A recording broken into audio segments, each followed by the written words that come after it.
जय सेवा जय जौहर। सर्वप्रथम आज जो विषय मैं लेके आया हूँ अनुसूचित जाति जमाती और अत्याचार प्रतिबंधक कायदा 1989 और उसमें उससे रिलेटेड सामाजिक विचारसरणी और पहल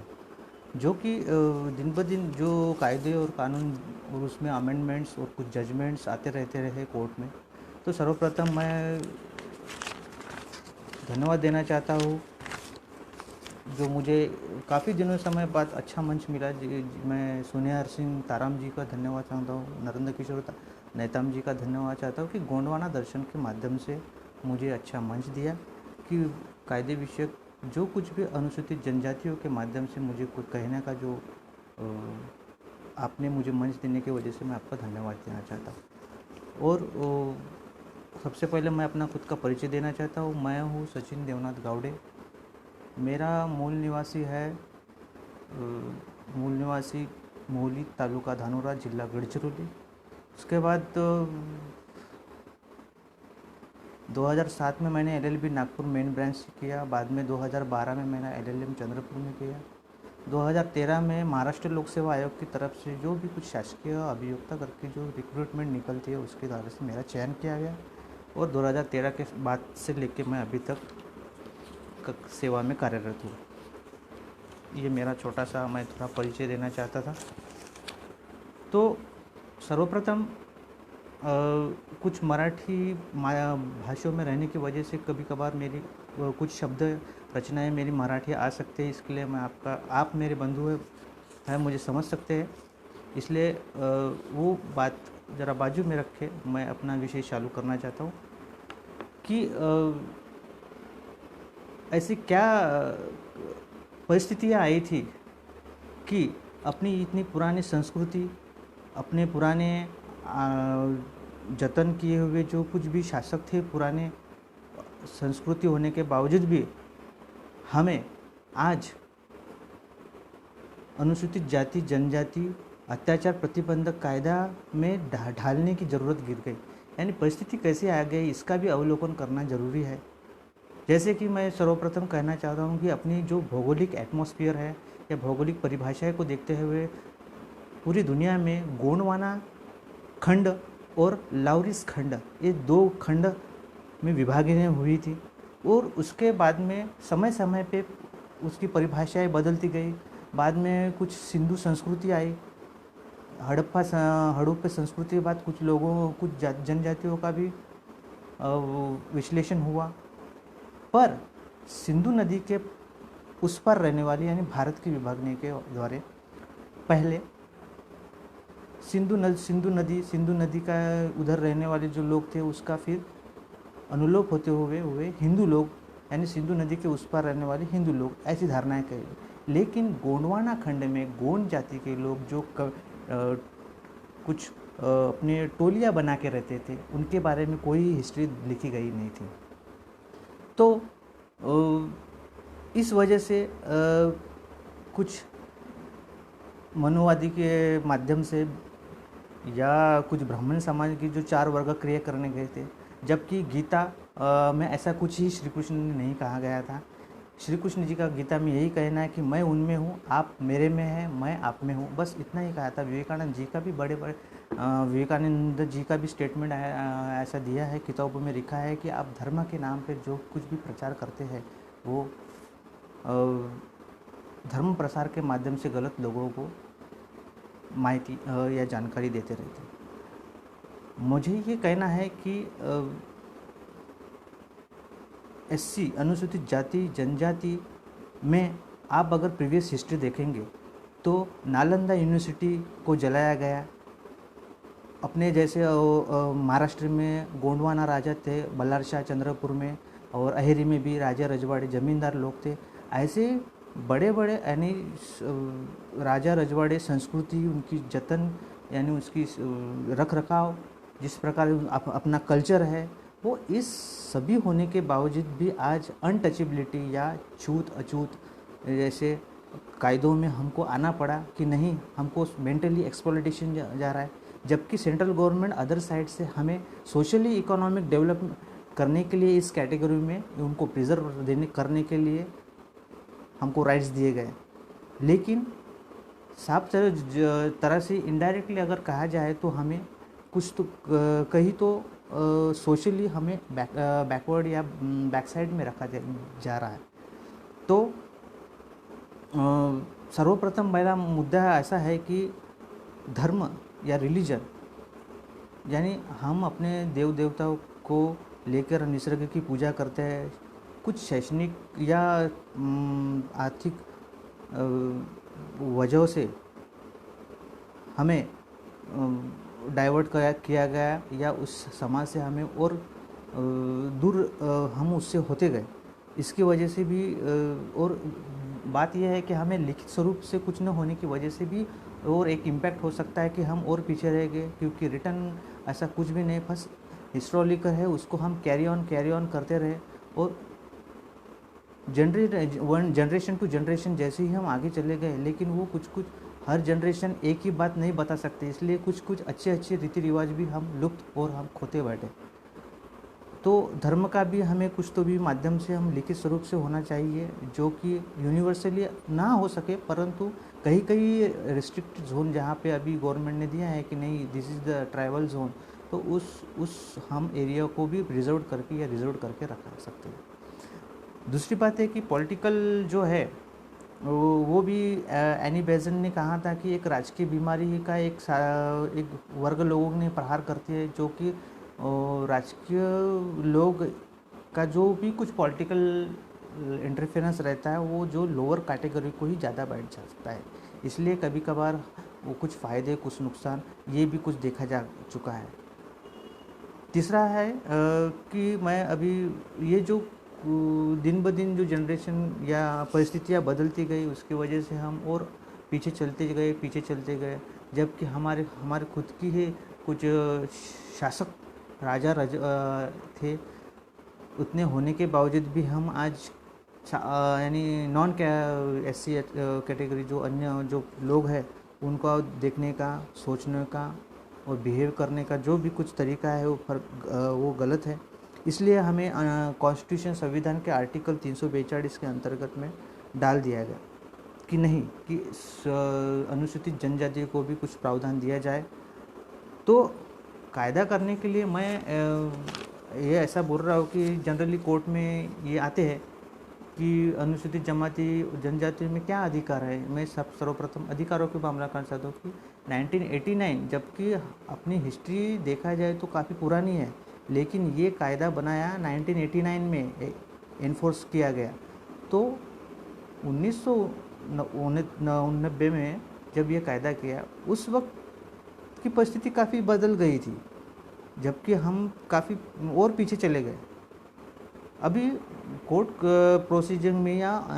अपन सोशल एस्पेक्ट में जब जीने लगते हैं तो लोगों के क्या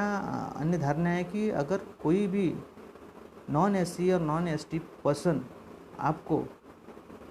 घृणास्पद ऐसी कोई भी चीज़ खाने की दे या ज़बरदस्ती किए या अपने समाज की जो भी कुछ जगह होंगी उसमें कुछ वो जानबूझ के पता होने के बावजूद भी कुछ गंदा काम करे या अपमान करने की कोशिश करे, धिंड निकाले और इलीगल तरफ से कुछ तो भी ST कैटेगरी की ज़मीन हस्तगत करने की कोशिश करे, मतदान या आपको वोटिंग करने के लिए कुछ अलग डाइवर्सिटीज़ यानी हथियारे करने की कोशिश करेंगे, तो इस मामले में भी या झूठी सरकार को यानी झूठी जानकारी दो, लोक सेवक जो है उनको झूठी जानकारी दे के कुछ तो भी उसका गैर फायदे की तरह से काम करना और स्त्री के ऊपर भी पुरुषार्थ दिखाना, ये जो है अनुसूचित जाति जनजाति में, यानी मेरा कहने का मतलब है कि सिर्फ इनको गाली गलौज किया जाए या पब्लिक प्लेस में कुछ तो भी डोमिनेट किया जाए, ये इस तरह का ये नहीं है। इसके बावजूद भी कुछ अधिकार है, जैसे कि स्त्रियों को भी स्पेशली प्रोटेक्ट किया गया है कि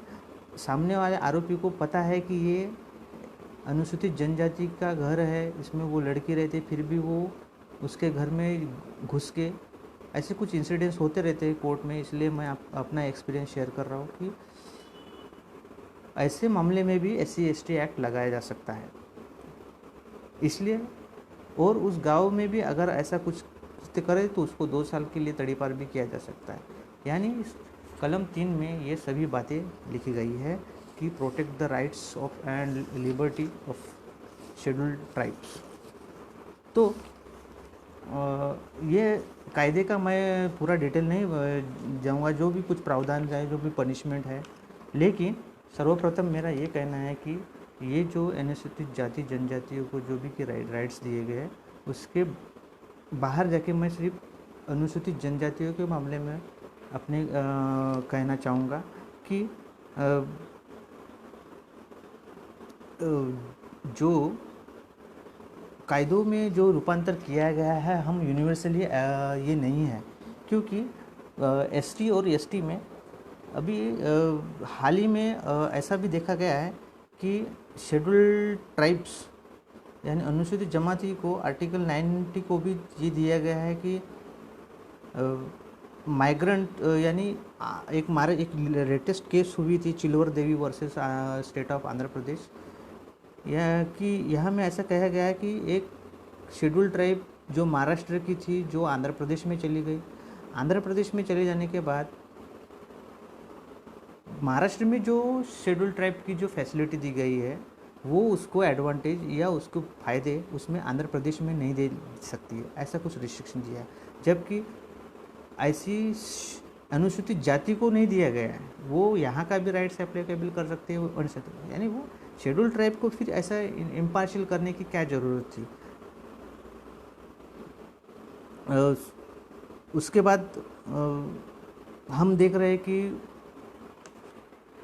अभी ये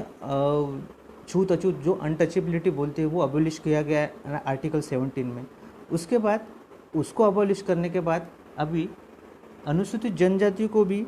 फिर ये यानी मैं कुछ दोष दिखाने की कोशिश कर रहा हूँ कि लॉ एंड जुडिशरी या जो कुछ सेंट्रल गवर्नमेंट जो बातें यानी कायदे निकालते हैं उसमें क्या खामियां रहती जिसकी वजह से सोच ग्राउंड लेवल पे उसके अफेक्ट्स गिरते हैं। अभी देखिए कि महाराष्ट्र में 47 कैटेगरीज है शेड्यूल 9 कॉन्स्टिट्यूशन में दिए गए हैं कि अभी उसमें भी कुछ कम कर सकते हैं या ज़्यादा कर सकते हैं। उसमें कॉलम नंबर 38 में धनगढ़ 36 में धनगढ़ का कुछ वर्ड यूज़ किया है और इसी का धनगढ़ समाज ने फिर उसमें एंटर करने की कोशिश की थी, जो कि वो बेनिफिटेड नहीं रहा। अभी मैं इसलिए बात कर रहा हूँ कि अनुसूचित जनजाति के लिए यूनियन टेरिटोरीज ऑर्डर्स 1951 ये फिर से और सेंट्रल गवर्नमेंट ने 1951 में एक ऑर्डर निकाला, स्पेसिफिक ऑर्डर यानी वो कायदा नहीं रहता है, एक स्पेशल प्रोविज़न रहता है। अभी उसमें क्या किया गया कि इसका बंटवारा कैसा किया जाए, यानी मेरा कहने का ये जो हाईलाइटेड करने की कोशिश मैं कर रहा हूँ कि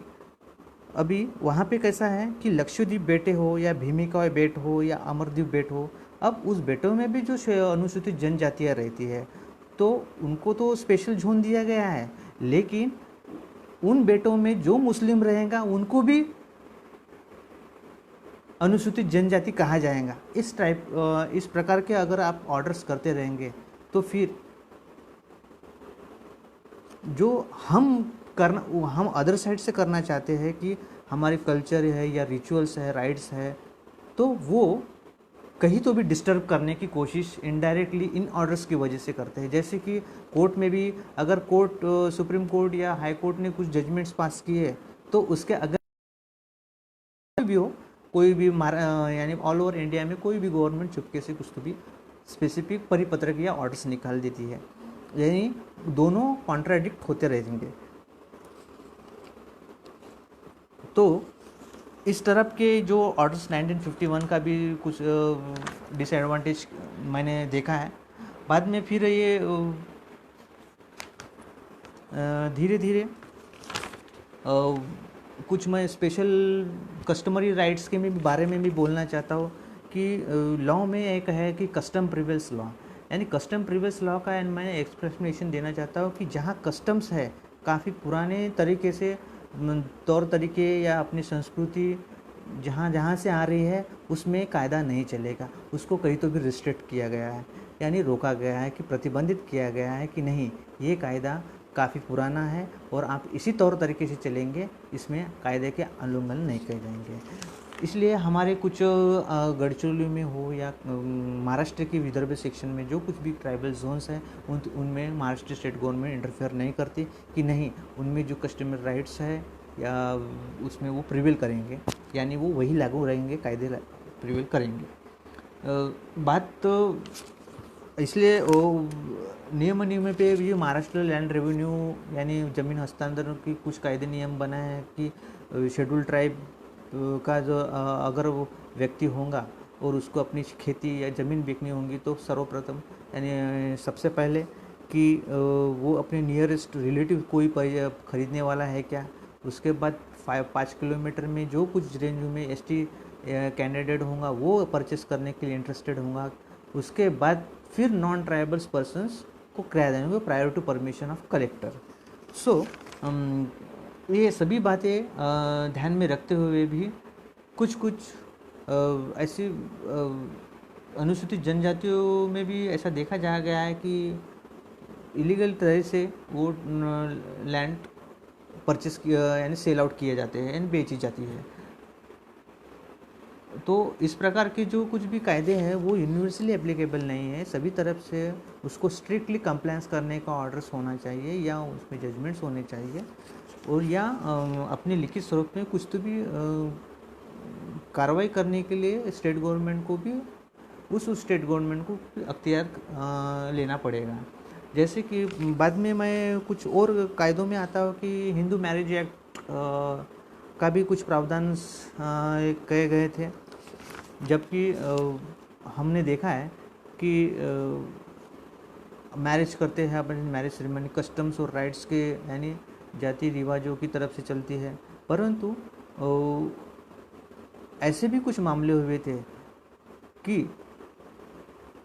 हिंदू मैरिज एक्ट वो अनुसूचित जनजातियों को अप्लीकेबल होता है या नहीं होता है। इसलिए कुछ हाई कोर्ट्स तक भी डिसीजन चले गए, लेकिन उसमें कुछ वो स्टेटमेंट नहीं आया क्योंकि हिंदी मैरिज एक्ट में स्पेसिफिकली मेंशन किया गया है कि वैश्य हो या आर्य हो, हिंदू मुस्लिम, उनको छोड़ के सेक्शन 2 में ट्राइबल अगर यानी अनुसूचित जाति जनजाति के ने व्यक्ति ने अगर शादी किया है तो वो हिंदू इसमें नहीं आएगा, हिंदू मैरिज एक्ट के अंतर्गत नहीं आएगा, क्योंकि एक जजमेंट आया था कि डॉक्टर सूरजमणि शेल्टर कुजूर वर्सेस दुर्गा हंसदास एक आया था, तो उसमें स्पेसिफिकली कोर्ट ने ऐसा सजेस्ट किया था कि tribal marriage act not covered as per the Hindu marriage act, यानी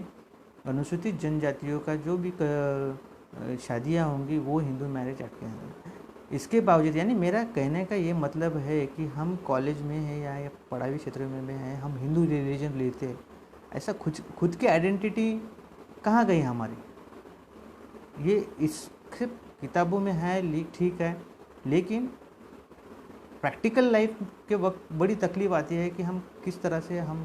कायदों में एक पर्टिकुलर ढांचा बनाएं जो हम यूनिवर्सली सभी की तरफ से हम पढ़ सके, हम सबको दे सके। सो ये एक मेरा मुद्दा था, क्योंकि ट्राइबल पीपल जो है अनुसूचित जनजातियों की भी हिस्ट्री थी कि क्या ज़रूरत गिरी थी, क्योंकि डेवलपमेंटली हो या हिस्टोरिकली हो, ऐतिहासिक हो या तो अनुसूचित जनजाति एक ग्रुप ऑफ पीपल्स यानी लोगों का समूह करके और ज़्यादातर ज़्यादा ऐसे भी कुछ एनालिसिस पाया गया है कि वो अपने लैंड पे डिपेंड रहते हैं,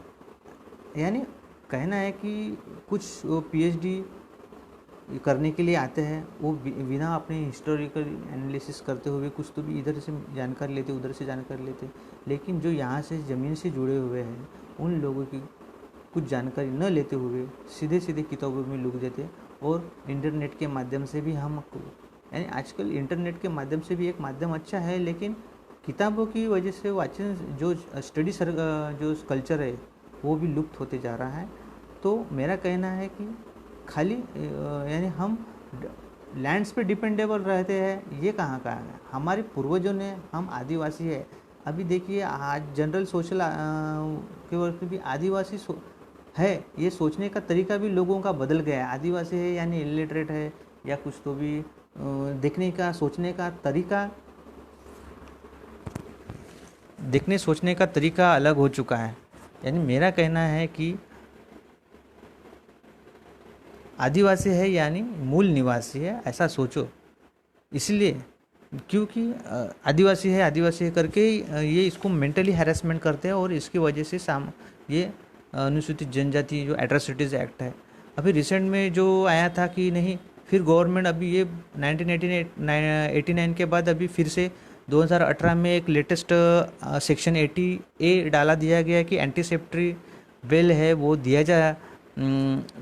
सेक्शन 18 था पहले, जो एंटीसिपेटरी बेल नहीं दिया जा सकता, स्ट्रिक्टली प्रोहिबिटेड किया गया था कि नहीं, इनको नहीं दिया जाएगा जो कुछ भी ऑफेंसेस हैं। अब 2019 में जो पृथ्वीराज यहाँ के जो एक्स प्राइम मिनिस्टर अपने चीफ मिनिस्टर थे, तो उन्होंने कोर्ट में एप्लीकेशन डाली कि नहीं, अभी प्राइमा फेसी अगर यानी प्रथम दृश्य अगर आपको नहीं दिख रहा है तो आप एंटीसिपेटरी बेल दे सकते हैं। तो उसमें ऑर्डर्स होने का है ये कोरोना की वजह से। लेकिन ऐसे जो क्लैशेस है, जो अमेंडमेंट होते हैं जाते हैं, वह ऐसा कुछ यानी मेरा क्या है कि ये जो आपने कायदा बनाया तो फिर स्ट्रिक्टली कंप्लायंस करो, उसका एडवांटेज होना, उनके राइट्स भी प्रोटेक्ट होना। आर्टिकल 19, 14, 15 ये सभी बातें आपको राइट्स प्रोवाइड करनी पड़ेगी। मैं ये बात करना चाहता हूँ कि ट्राइबल पीपल ऑल ओवर, यानी ये कितनी कि भिल्ल समाज है, ये 37.7 ही समाज बचा हुआ है भिल्ल। उसके बाद 35.6 गोंड कम्युनिटी जो ऑल ओवर इंडिया में है। मध्य प्रदेश में 1.6 करोड़, वहाँ MP में है, मिज़ोरम, लक्षद्वीप, छत्तीसगढ़, जो लिमिटेड स्कोप है। ऊपर से इतना होने के बावजूद भी आप ईस्ट यूनियन टेरिटरीज ऑर्डर 1951 इस तरह के ऑर्डर्स निकालते हैं। ये कुछ तो भी मुझे, ये कायदों के विपरीत आप दूसरे ऑर्डर्स निकालते हैं, ये मुझे बात अच्छी पसंद नहीं आई, इसलिए मैं आपको बात ये शेयर करना चाहता हूँ। रही बात फिर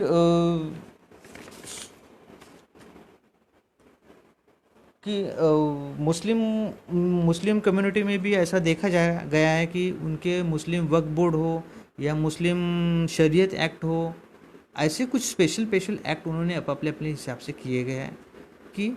वो उनको अदर्स एक्ट को प्रिवेल करते हैं, यानी वो रोका जाते हैं और उसी को एप्लीकेबल रहता है। उसी तरह हमारे भी एक्ट कुछ रहने को होना जो सामाजिक संस्कृति को, यानी मैं ये चर्चा के माध्यम से मैं भी कुछ कहना चाहूँगा कि अनुसूचित जनजातियों के भी कुछ कल्चरल्स है या हिस्टोरिकल जो मोनूमेंट्स हैं उनको भी प्रिजर्व किया जाए, उनकी भी कुछ हिस्ट्री लिखा जाए, उसमें कायदों की तरफ से रूपांतरित किया जाए, यानी आने वाली पीढ़ी को भी उसके अधिकार मिलने को होना। तो मेरा ये कहना है कि ज़्यादा बड़ा एक्ट नहीं है वो अनुसूचित जाति जनजाति, लेकिन मानसिक, शारीरिक, आर्थिक, सामाजिक जो कुछ भी तौर तरीके से हमें ये कर रहे हैं इसमें कुछ रोक लगाई जा सकती है। यानी मैं नहीं करूँगा कि कुछ जो गैर जनजातियों वाले लोग हैं तो उसमें कुछ उन्होंने एडवांटेज लेना चाहिए, आप सीधे तकरार कर सकते हैं। पर अभी हर वक्त तो छोटी छोटी बातों के लिए हम नहीं जा सकते, इसलिए कुछ पैसा एक्ट जो है बीच में आया है 1996 में भी, उसमें भी हमें कुछ खाप पंचायत जैसे रूढ़िगत कायदा, धार्मिक प्रयत्न यानी सांस्कृतिक या तंटे कुछ भी गांव-गांव में भी हमें आज उस हम विदर्भ जोन में कुछ कायदों में चल रहे हैं, लेकिन वही प्रॉब्लम आ रही है कि यूनिवर्सली एप्लीकेबल नहीं होने वजह से बड़ी दिक्कत आ रही है कि कहीं एक जोन में यानी धानोरा जोन में कुछ अलग खाप पंचायत पर निर्णय रहा है, तो उसी तरह आप गोंदिया साइड हो या अपने नीचे अहरी साइड हो, तो वेरिएशंस ज़्यादातर दिखाए जाते हैं, क्योंकि एक सामाजिक कल्चर का ठीक है थोड़ा बहुत फ़र्क रहेगा, लेकिन वो जो है उसमें उसके इंटरेस्ट के यानी सामने वाले जो कुछ भी हमारे बंधु भगिनी हैं या अपने भाईचारे हैं, उनके कुछ फ़ायदे के लिए होना चाहिए। हाँ, अभी बहुत यानी मैं ऐसा कर रहा हूँ कि मूर्ति हमें हमारी उस संस्कृति ने जो दिया गया है उसका संगोपन हमने करना चाहिए, आने वाली जनरेशन ने भी करना चाहिए, लेकिन साथ ही साथ में उसका लिखित स्वरूप से कुछ तो भी लिखित होना चाहिए, जो कि सभी हमारे अनुसूचित जनजातियों के भाइयों में वो एप्लीकेबिलिटी होना चाहिए।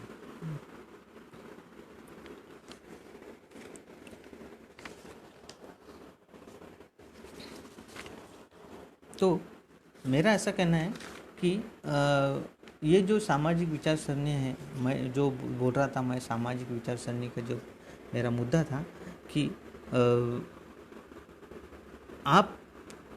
हम अनुसूचित जनजाति या जाति या कुछ भी पिछड़े वर्ग के लोग हैं, हमें इस तरह से जिस तरह से सामाजिक मूवमेंट्स में हमें देखा जाता है, ट्रीटमेंट दी जाती है, उसका कहीं तो भी हमें रुकावट होनी चाहिए, जबकि हमारी संस्कृति, हमारी जो राइट्स है उनको कुछ तो भी वो सामने आने को हम बढ़ावा दे पाए, इसलिए ये ज़रूरी होना है। उसके बाद में पैसा एक्ट में मैंने ऑलरेडी बोला था, लेकिन कुछ गवर्नमेंट्स कुछ उसमें काम कर रही है, कुछ नहीं कर रही है, उसमें एक्सक्लूसिवली कितना है। अभी ग्राम सभा में देखिए कि ग्राम सभा में जो फॉरेस्ट लैंड दिए गए हैं उसमें भी इंटरफेयर कर रहे हैं, जबकि ग्राम सभा को ऑलरेडी फुली राइट्स दे दी गए हैं। गौन खनिज यानी उत्खनन हो या हो, फिर भी रिपोर्ट देने वाले सीधे सीधे पुलिस स्टेशन की तरफ ही जाते हैं। अब ज़्यादातर अभी मेरा जहाँ काम हो रहा है, अभी मैं लास्ट प्रीवियस स्टेशन में जब था तो राजूरा करके एक फॉरेस्ट लैंड थी, वहाँ पे भी पुलिस राइट्स को, जब ग्राम सेवा को उनके राइट्स थे लेकिन कोई यूज़ नहीं करता। तो ऐसा भी सभी लोगों को अपने अधिकार पता होने चाहिए। अब ये तो मेरा SC/ST एक्ट के मामले में जो बारे में जो था कि हमें हमारी जो धैर्य थी पूर्वजों से आई हुई, उनका हमें पालन करना चाहिए, उनका संगोपन करना चाहिए और वो कायदे के रूप से अच्छे से प्रेजेंट करना। अभी राजकीय, मैंने पहले भी बोला था कि राजकीय तौर पे जो कुछ भी भाषा गई थी वो उनको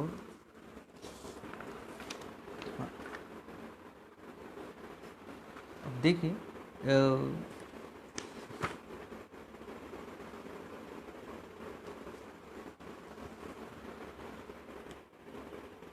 कस्टमरी राइट्स में मैंने बोला था कि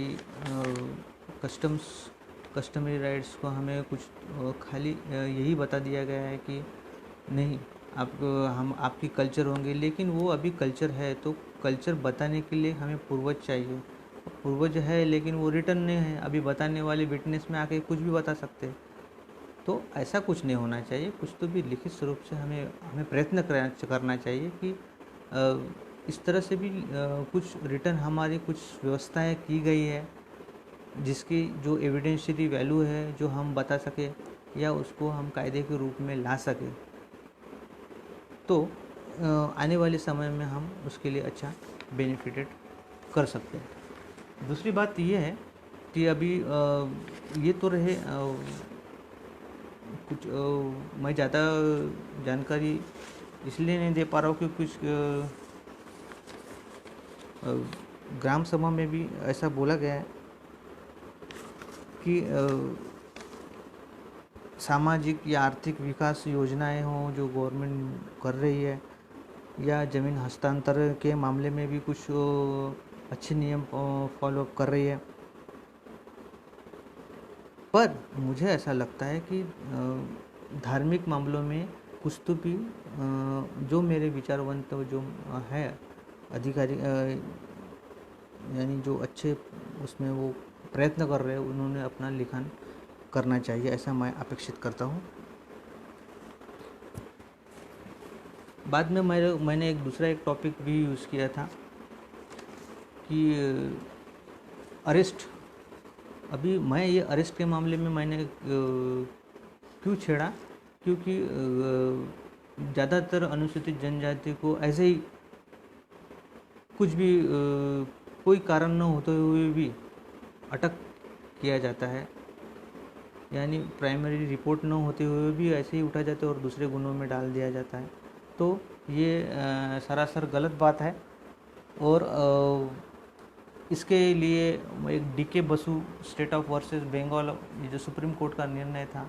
ये भी काफ़ी है कि अननेसेसरी यानी बेवजह किसी को अटक करना ये संविधान के खिलाफ है। क्योंकि इस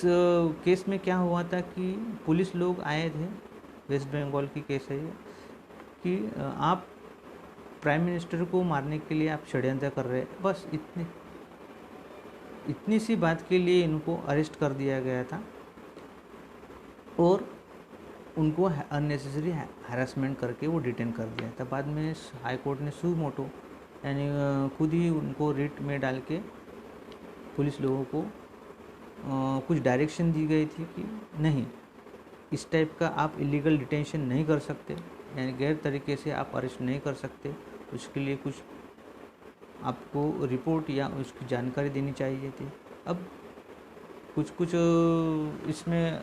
नक्सलाइट्स की कुछ कार्रवाइयों में भी ऐसा देखा गया है कि आप ऐसे ही किसी को लेके जाते हैं और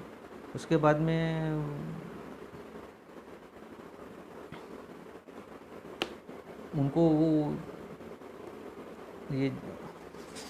बिना जानकारी देते हुए, यानी उनके रिलेटिव्स को या नियरेस्ट फ्रेंड्स को आप बिना बात बताए हुए अरेस्ट करते हैं, ये बात कॉन्स्टिट्यूशन के खिलाफ है। क्योंकि आप अरेस्ट करते हैं तो अरेस्ट करते वक्त अगर अनुसूचित जनजाति वाली स्त्री होंगी तो उसको उसके नियर यानी अपने नियर नाते यानी जो रिलेटिव है, रिलेटिव वालों को जानकारी देनी पड़ेंगी, या उनके कुछ माता पिता है उनको जानकारी देनी पड़ेंगी, और अटक होने के कारण भी बताने पड़ेंगे। और अगर आप अदर स्टेट में है तो आपको 12 घंटे अटक नहीं कर सकते, अदर स्टेट में है तो उसका रीज़नेबल आपको अपॉर्चुनिटी देनी चाहिए थी। और वो अटक करने के बाद आपको नियरेस्ट कोई भी government medical hospital medical examination के लिए भेजना पड़ता। ऐसी कुछ बातें हैं, लेकिन वो फॉलो होता है नहीं होता है, पर ये आपके राइट्स है, ये बताने के लिए मैं बताने का ये माध्यम था।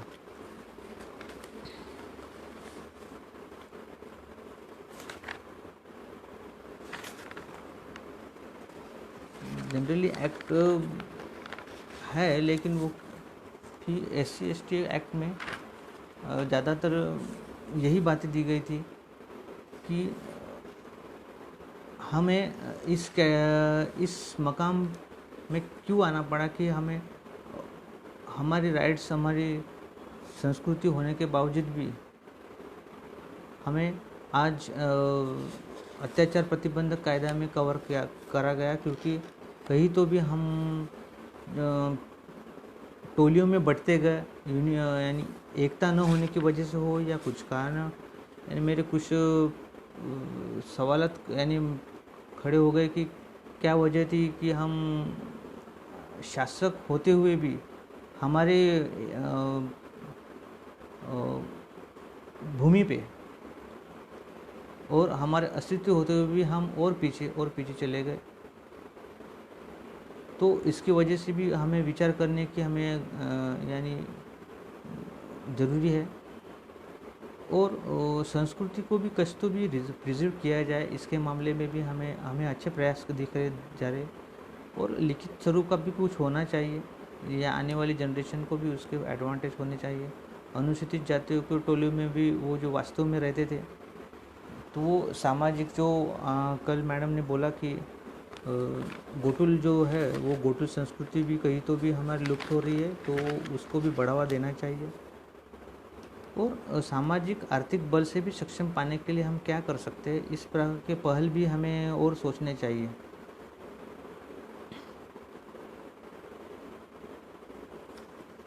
तो ज़्यादातर मैंने ये सब्जेक्ट ज़्यादा लिए नहीं थे, लेकिन मेरा कहने का मतलब यही है कि अनुसूचित जनजातियों में भी कुछ अत्याचार होते होंगे या कहीं और है, तो उसकी तुरंत रिपोर्ट आप दे सकते हैं। अगर उसने कॉग्निजेंस नहीं लिया तो आप एसडीएम और उसने उनके अधिकारियों पे भी उसकी तरफ से वो राइट्स ले सकते हैं, उनके अगेंस्ट में भी एक्शन अप्रोप्रिएट गवर्नमेंट ले लेंगी। तो हमें कायदों के मामले में भी ये ऐसा सोचा गया है कि कायदे तो है, लेकिन कुछ कायदे नहीं हैं जो एप्लीकेबिलिटी होनी चाहिए। जैसे कि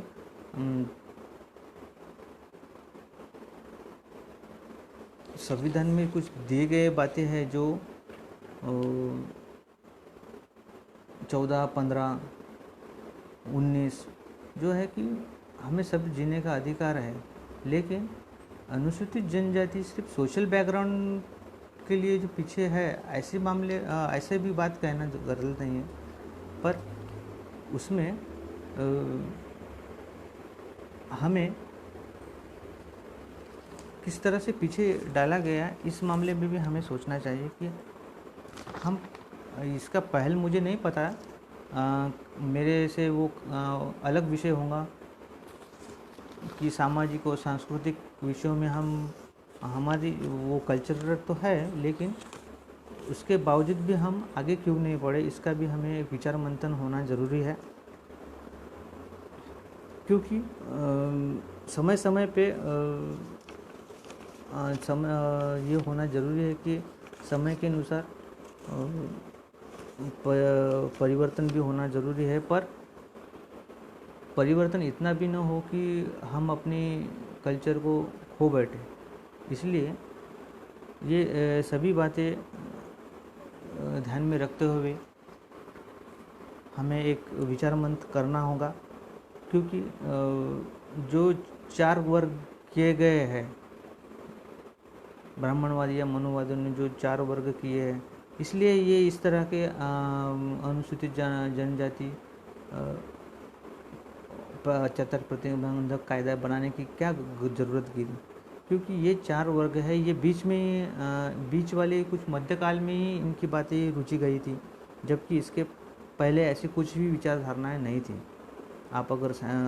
क्योंकि देखा जाए तो ये जो मेरे ख्याल से छत्तीसगढ़ में तो या एमपी में संथल एक क्रांति हुई थी, संथल क्रांति, उसमें भी अच्छी हमारे अनुसूचित जनजातियों ने अच्छी क्रांतिकारी की गई थी। उसके बाद में भी ऐसा नहीं है कि हम एक सामाजिक तौर से कुछ पीछे रह गए, ऐसी बात नहीं थी। इसलिए ये इतना होने के बावजूद भी हमें इस मोड़ पे आना पड़ा कि आज हमें ही अपने जगह अत्याचार करना, यानी जो एट्रोसिटी की जिस तरह से पहल है जो फेस करनी पड़ रही है। इसलिए मैं अपने सगा भाई बहनों से मैं विनती करना चाहता हूँ कि इसमें कुछ तो भी एग्जीक्यूट होना चाहिए। ज़्यादातर कोर्ट कचहरियों में भी ऐसा देखा जाता है कि जो लॉ एग्जीक्यूट होता है वो उसी तरह से देखा जाएगा जो लिखित है वो, पर अगर अनरिटन होगा तो उस बात में हम कायदों में है कि 30 साल पुराना डॉक्यूमेंट होगा तो ही वो कंसिडर किया जाएगा डॉक्यूमेंट होगा। अगर डॉक्यूमेंट ही नहीं होगा तो फिर क्या करेंगे? फिर पुराने जो लोग हैं, जो जिनको उस कल्चर के मामले में बारे में पता है, उनका विटनेस करके कंसिडर किया जा सकता है। और इसी स्वरूप से हमें भी पुराने लोगों की जो संस्कृति है वो हमें उनकी जतन करना पड़ेगा। और इस तरह से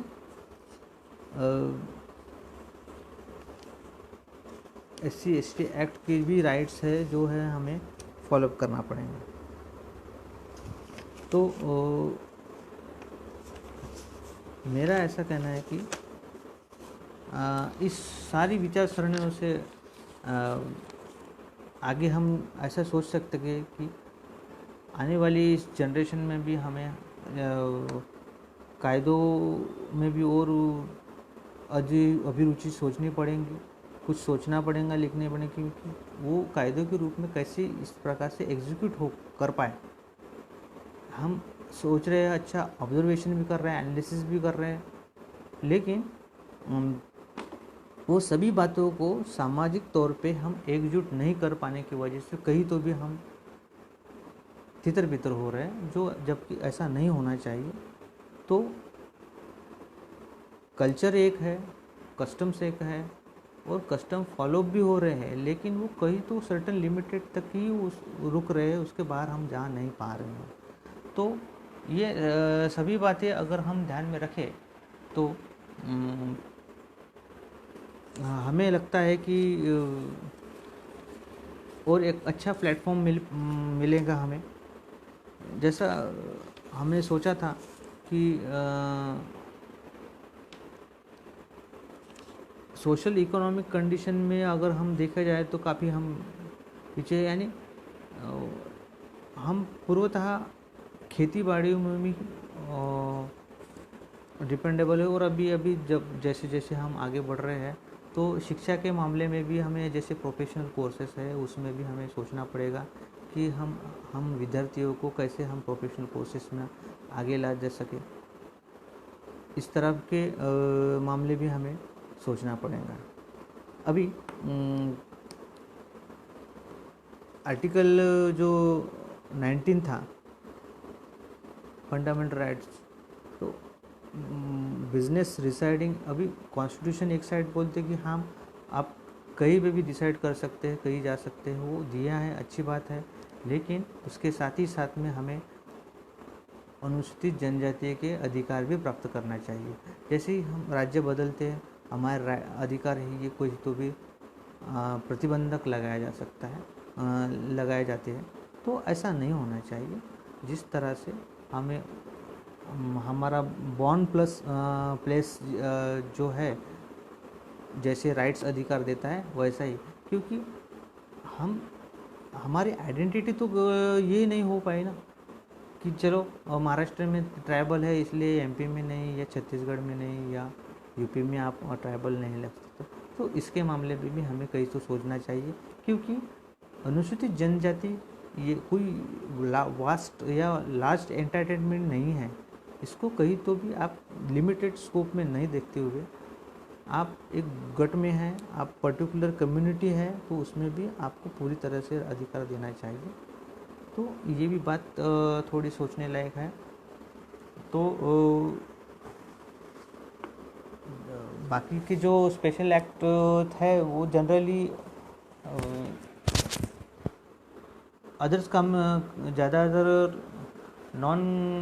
जनजातियों के लिए है, लेकिन अभी भी कुछ संभ्रम है कि कुछ कम्युनिटी में एप्लीकेबिलिटी होती है, नहीं होती है। अनुसूचित जनजातियों को ये कायदा लागू होता है, नहीं लागू होता है। ऐसे बहुत से कायदे होते हैं कि जैसा हमें देखते हैं कि लिमिटेशन एक्ट है, लिमिटेशन नहीं, अपना ये हिंदू मैरिज एक्ट हो या कस्टमरी राइट्स हो। कस्टमरी राइट्स के मामले में कुछ ही स्पेशल प्रोविज़न नहीं है। तो इस मामले में हम सिर्फ पुराने लोगों का एविडेंस लेके ही उसको ग्राह्य करते हैं। तो ये कहीं तो भी हमें उसमें सोचने की ज़रूरत है।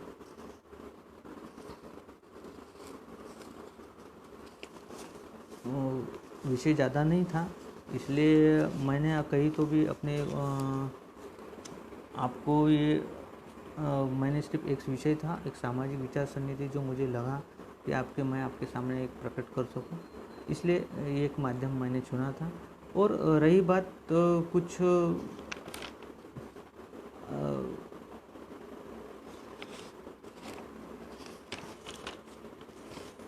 कायदों की, तो कायदों में जो है वो जिस प्रकार से कुछ अमेंडमेंट होना चाहिए या कुछ कल्चरल एस्पेक्ट में भी कुछ होना चाहिए, तो ये बात तो हमें सोचने की ज़रूरत है और उसमें भी अच्छा अध्ययन करने के लिए मुझे एक प्लेटफॉर्म आपने दिया, इसके लिए मैं धन्यवाद चाहता हूँ। और समय से पहले ही मैं ख़त्म करना चाहूँगा 15 मिनट, क्योंकि कायदों में ज़्यादा छेड़ना और जो कुछ भी रिस्ट्रिक्ट है वो रिस्ट्रिक्ट जोन में रहने के होने की वजह से मैं ज़्यादा उसमें बात नहीं करना चाहूँगा। और बीके वड्डी जी ने मुझे वो जो संविधान 13(3) के बारे में भी बोला है, उसमें भी कुछ सुधारनाएँ हैं, इसलिए मैं वो उसके बाद में मैं रिप्लाई में उसका ये आपको एक्सप्लेन करूँगा, ऐसा मैं अपेक्षित करता हूँ। और धन्यवाद गोंडवाना दर्शन जी। मैं मेरे सब्जेक्ट को मैं यही समाप्त करना चाहता हूँ। धन्यवाद।